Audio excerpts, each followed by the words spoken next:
তো বন্ধুরা, আপনারা সবাই জানেন যে এমপ্লয়মেন্ট ব্যাংকে অনলাইন আবেদন করার পর সেটা নিয়ে গিয়ে আপনাকে এক্সচেঞ্জ অফিসে কিন্তু জমা দিয়ে আসতে হতো। কিন্তু বর্তমানে কিছু নিয়মের পরিবর্তন হয়েছে। আপনার কিন্তু আর এক্সচেঞ্জ অফিসে ডকুমেন্টস কিন্তু জমা দিয়ে আসতে হবে না। আপনি কিন্তু অনলাইন আবেদন করে দিলেই আপনার কাজ শেষ। আপনাকে আর কিছু কোথাও জমা দিতে হবে না, আপনি অনলাইন আবেদন করে দিলে হয়ে যাবে। বর্তমানে কিন্তু অনলাইন আবেদন করার জন্য বিভিন্ন নিয়মের পরিবর্তন হয়েছে এবং কিন্তু আপনাকে ডকুমেন্টস কিন্তু আপলোড করতে হবে। তো কি নিয়মের পরিবর্তন হয়েছে এবং কিভাবে ফর্ম ফিল আপ করবেন, কি কি ডকুমেন্টস এখানে আপলোড করতে হবে, সমস্ত বিষয়ে বিস্তারিত কিন্তু আলোচনা করব। সেই জন্য ভিডিওটা প্রথম থেকে শেষ পর্যন্ত অবশ্যই দেখবেন মনোযোগ সহকারে। এবং আমাদের চ্যানেলে প্রথমবার ভিজিট করে থাকলে আমাদের চ্যানেলটিকে সাবস্ক্রাইব করে রাখুন এবং পাশে থাকা বেল আইকনটিকে অন করে রাখুন, কারণ আমরা এরকম রিলেটেড নিত্য নতুন ভিডিও নিয়ে আসি। তো চলুন আজকে ভিডিওটা শুরু করা যাক। প্রথম থেকে অফিসিয়ালে চলে আসবেন, এর লিঙ্কটি ভিডিও ডেসক্রিপশনে দিয়ে দেবো, সেখান থেকে ডাইরেক্ট এখানে চলে আসবেন। এখানে চলে আসার পর তারপরে এখান থেকে আপনাকে অনলাইন কিন্তু আবেদন কিন্তু করতে হবে। তো অনলাইন আবেদন করার জন্য প্রথমে এখানে দেখতে পাচ্ছেন জব সিকার বলে একটা অপশন কিন্তু আপনার সামনে শো হয়ে গেছে। এই অপশনে কিন্তু আপনি ক্লিক করবেন। এই অপশনে ক্লিক করার পর নিউ এনরোলমেন্ট এই অপশনে কিন্তু ক্লিক করবেন। এই অপশনে ক্লিক করার পর এখানে টার্মস কন্ডিশন দেওয়া আছে, এগুলো ঠিক ছিল মারবেন। মারার পর এখানে অ্যাকসেপ্ট এন্ড কন্টিনিউ বাটনে কিন্তু ক্লিক করবেন। এই অপশনে ক্লিক করার পর তারপর দেখতে পাচ্ছেন আপনার সামনে নতুন একটা পেজ ওপেন হয়ে গেছে। এরপর দেখে নিন যে কি কি ডকুমেন্টস আপনাকে আপলোড করতে হবে। তো এখানে দেখতে পাচ্ছেন name and date of birth. তো আপনার নাম এবং ডেট অফ বার্থ প্রুফ হিসেবে এখান থেকে আপনি মাধ্যমিকের অ্যাডমিট এখানে দিতে পারেন, অথবা কিন্তু মাধ্যমিকের সার্টিফিকেট এখানে দিতে পারেন, অথবা এখানে ট্রান্সফার সার্টিফিকেট দিতে পারেন, অথবা কিন্তু এখানে বার্থ সার্টিফিকেট দিতে পারেন। এই কয় ডকুমেন্টের মধ্যে যেই ডকুমেন্টসটা আপনার আছে সেই ডকুমেন্টসটা এখানে আপনার দিতে হবে।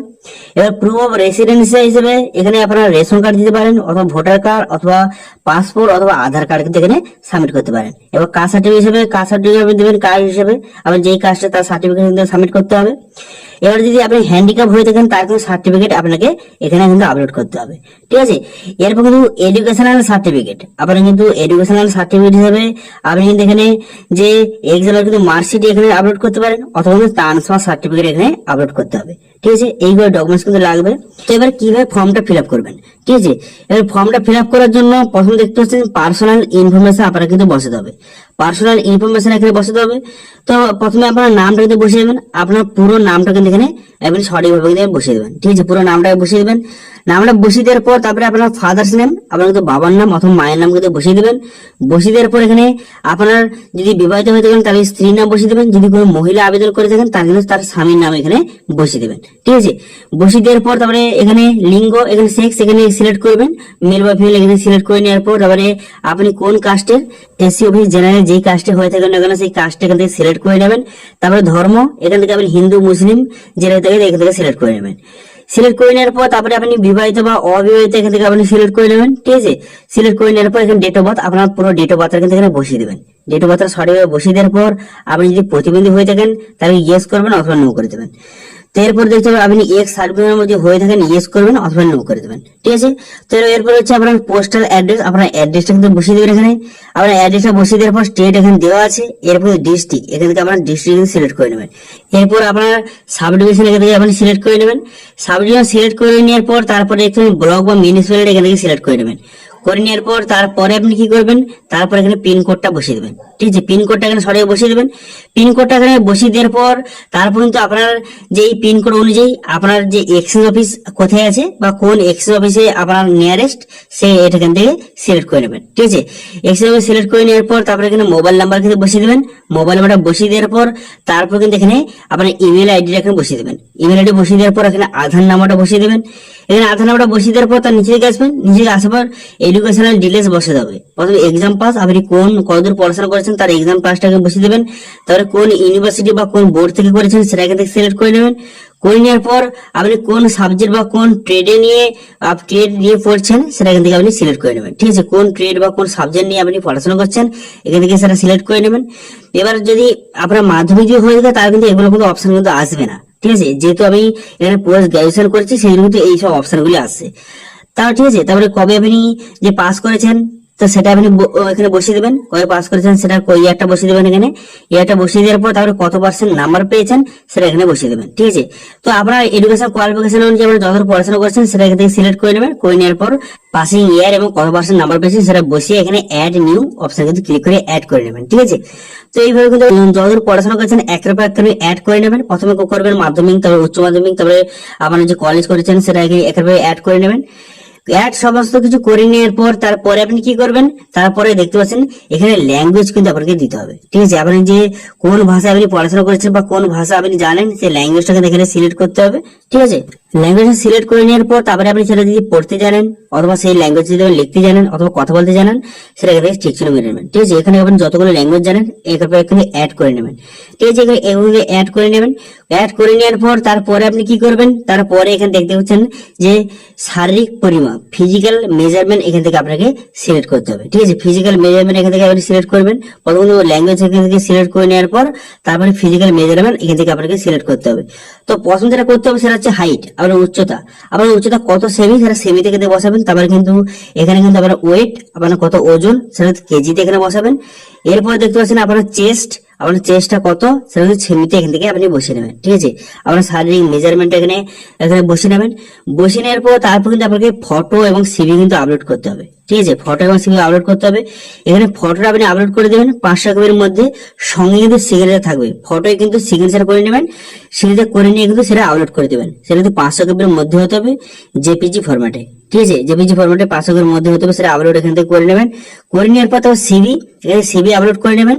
এটা কিন্তু 200 কপির মধ্যে হতে হবে, এটা কিন্তু ডিওসি ফরম্যাটে। ঠিক আছে, ডক্স ফরম্যাটে এখানে হতে হবে, ডিওসি ফরম্যাটে এখানে আপলোড করে দেবেন। ঠিক আছে, করে দেওয়ার পর তারপরে এক্সপিরিয়েন্স ডিটেলস, কোনো যদি কাজের অভিজ্ঞতা থাকে তো এখানে বসাবেন, যদি না থেকে থাকে তাহলে বসানোর দরকার নেই। যদি আগে কোথাও যদি কাজ করে থাকেন তাহলে কিন্তু ডিটেলস বসাবেন, যদি না করে থাকেন বসানোর দরকার নেই। এরপরে অ্যাডিশনাল ডিটেলস আপনাকে বসাতে হবে। প্রথমে এখানে দেখতে পাচ্ছেন প্রুফ অফ রেসিডেন্স, এখান থেকে আপনাকে প্রুফ অফ রেসিডেন্স হিসেবে একটা ডকুমেন্টস কিন্তু এখানে সিলেক্ট করতে হবে। তো প্রুফ অফ রেসিডেন্স হিসেবে এখানে কোন ডকুমেন্টস আপনি দিতে পারেন, তো এখান থেকে আপনি ration card, voter card, passport অথবা আধার কার্ড কিন্তু এখানে আপনি সিলেক্ট করবেন। তো যেইটা সিলেক্ট করবেন তার কিন্তু নাম্বার এখানে বসিয়ে দেবেন। ঠিক আছে, যেইটা যখন সিলেক্ট করবেন তার নাম্বারটা এখানে সঠিকভাবে বসিয়ে দেবেন। নাম্বারটা সঠিকভাবে বসিয়ে দেওয়ার পর তারপর এখান থেকে আপনি উইদিন কান্ট্রি এখান থেকে সিলেক্ট করা আছে এটা কিন্তু আপনি রাখবেন, অথবা কিন্তু আপনি উইদিন স্টেটও কিন্তু এখানে করতে পারেন। ঠিক আছে, তো আমি আপনাদের বলবো এখানে উইদিন কান্ট্রি এখানে রেখে দিন, কোনো সমস্যা হবে না। তারপরে যদি আপনি বিপিএল হয়ে থাকেন তাহলে কিন্তু ইয়েস করবেন অথবা এখানে নো করে দেবেন। তারপর কিন্তু আবার এডিশনাল ইনফরমেশন, আবার যদি কোনো আরো অতিরিক্ত যদি ইনফরমেশন থাকে তো এখানে বসিয়ে দেবেন, যদি না থাকে বসানোর দরকার নেই। ঠিক আছে, বোঝা গেল। তারপরে কি করবেন, তারপরে এখানে দেখতে পাবেন যে সিকিউরিটি কোড, এই যে কোডটা কিন্তু এখানে বসিয়ে দেবেন। এখানে বসিয়ে দেওয়ার পর তারপরে এখানে দুটো ঠিক চিহ্ন মেরে দেবেন।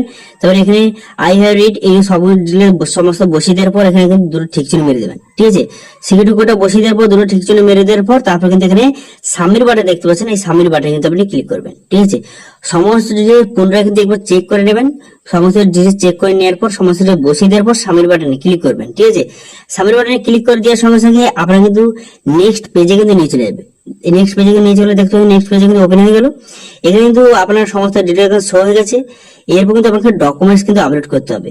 তো ডকুমেন্ট হিসাবে আমি বলেছিলাম, আগেই প্রথম বলে দিয়েছিলাম যে নেম এবং ডেট অফ প্রুফ হিসেবে আপনি কিন্তু মাধ্যমিকের অ্যাডমিট অথবা কিন্তু সার্টিফিকেট অথবা ট্রান্সফার সার্টিফিকেট অথবা বার্থ সার্টিফিকেট এখানে আপলোড করতে পারেন। তো এর মধ্যে আপনি যেই ডকুমেন্টস আপনি আপলোড করতে চান সেই ডকুমেন্টসটা কিন্তু এখানে আপলোড করতে হবে। তো এখানে আপলোড করার জন্য প্রথমে কি করবেন, এখানে চুজ ফাইল অপশনে ক্লিক করবেন। করে দেওয়ার পর কিন্তু ডকুমেন্টসটা কিন্তু আপলোড করে দেবেন। ডকুমেন্টসটা কিন্তু অবশ্যই কিন্তু পিডিএফ ফরম্যাটে হতে হবে। ঠিক আছে, জেপিজি ফরম্যাটে কিন্তু ডকুমেন্টসটা সামনে নেবে না। দেখতে পাচ্ছেন জেপিজি ফরম্যাটটা নিল না, সেই জন্য এখানে পিডিএফ ফরম্যাটে কিন্তু আপনি আপলোড করবেন। ঠিক আছে, পিডিএফ ফরম্যাটে আপলোড করলে আপনার অবশ্যই কিন্তু আপলোড নিয়ে নেবে। সেই জন্য পিডিএফ ফরম্যাটে এখানে ডকুমেন্টসটা আপলোড করবেন। আপলোড করে দিলেই কিন্তু এই ডকুমেন্টসটা দেখতে পাচ্ছেন, আপলোড অপশনে ক্লিক করবেন। এখানে চুজ ফাইল অপশনে ক্লিক করে ডকুমেন্ট সিলেক্ট করে আপলোড অপশনে ক্লিক করে দিলেই আপনার ডকুমেন্টসটা আপলোড হয়ে গেল। দেখতে পাচ্ছেন আপলোড হয়ে গেল। তো এইভাবে কিন্তু আপনাকে সমস্ত ডকুমেন্টস কিন্তু এখানে একের পর এক কিন্তু আপলোড কিন্তু করতে হবে। ঠিক আছে, তো সমস্ত ডকুমেন্ট একেবারে আপলোড করে নেবেন। তারপরে দেখতে পাচ্ছেন যে প্রুফ অফ রেসিডেন্স হিসাবে আপনি ডকুমেন্টস আপলোড করবেন। সেই এই আপলোড করার জন্য চুজ ফাইল অপশনে ক্লিক করে আপনি এখানে আধার কার্ডটা সিলেক্ট করেছিলেন, সেই জন্য কিন্তু এখানে আধার কার্ডটা আপনাকে আপলোড করতে হবে। এখানে আধার কার্ড আপলোড করে দেবেন, তারপর কাস্ট সার্টিফিকেট আপলোড করে দেবেন। করে দেওয়ার পর আপনারা কতদূর পড়াশোনা করেছেন তার কিন্তু এখানে যে সার্টিফিকেটটা কিন্তু আপলোড করে দেবেন, মার্কশিটটা এখানে আপলোড করে দেবেন। ঠিক আছে, মার্কশিটটা এখানে সঠিকভাবে আপলোড করে দেবেন। তো সবগুলো একেবারে পিডিএফ ফরম্যাটে আপনি আপলোড করে দেবেন। আপলোড করে দেওয়ার পর তারপরে আপনি কি করবেন, তারপরে এখানে দেখতে পাচ্ছেন সাবমিট বাটন, এই সাবমিট বাটনে কিন্তু আপনি ক্লিক করবেন। এরপর ওকে করে দেবেন। এখানে ওকে করে দেওয়ার সঙ্গে সঙ্গে আপনার কিন্তু যে ফর্ম ফিল আপটা সাকসেসফুল হয়ে গেল, সাবমিট হয়ে গেল। এর কিন্তু এখানে কিন্তু আপনাকে একটা টেম্পোরারি এনরোলমেন্ট নাম্বার প্রোভাইড করেছে। এখানে কিন্তু কবে রেজিস্ট্রেশন করেছেন, আপনার নাম সমস্ত ডিটেইলস শো হয়ে গেছে। এখানে প্রিন্ট পেজ অপশনে ক্লিক করে এই পেজটা কিন্তু প্রিন্ট আউট করে নেবেন। প্রিন্ট আউট করে নেওয়ার পর তারপর আপনাকে কোথাও কিন্তু যেতে হবে না, ঠিক আছে। কোথাও যে এটা এনরোলমেন্ট অফিসে গিয়ে যে জমা দিতে হতো সেটা কিন্তু আবার জমা দিতে হবে না। আপনি যে ডকুমেন্টসটা আপলোড করলেন সেটা কিন্তু ভেরিফাই করা হবে। ভেরিফাই করে দেওয়ার পর তারপর কিছুদিনের মধ্যে আপনার কিন্তু ইমেলে এবং মেসেজে কিন্তু আইডি পাসওয়ার্ড সেন্ড করে দেওয়া হবে। তারপরে সেটা দিয়ে এখানে আপনি লগ ইন করতে পারবেন, ঠিক আছে।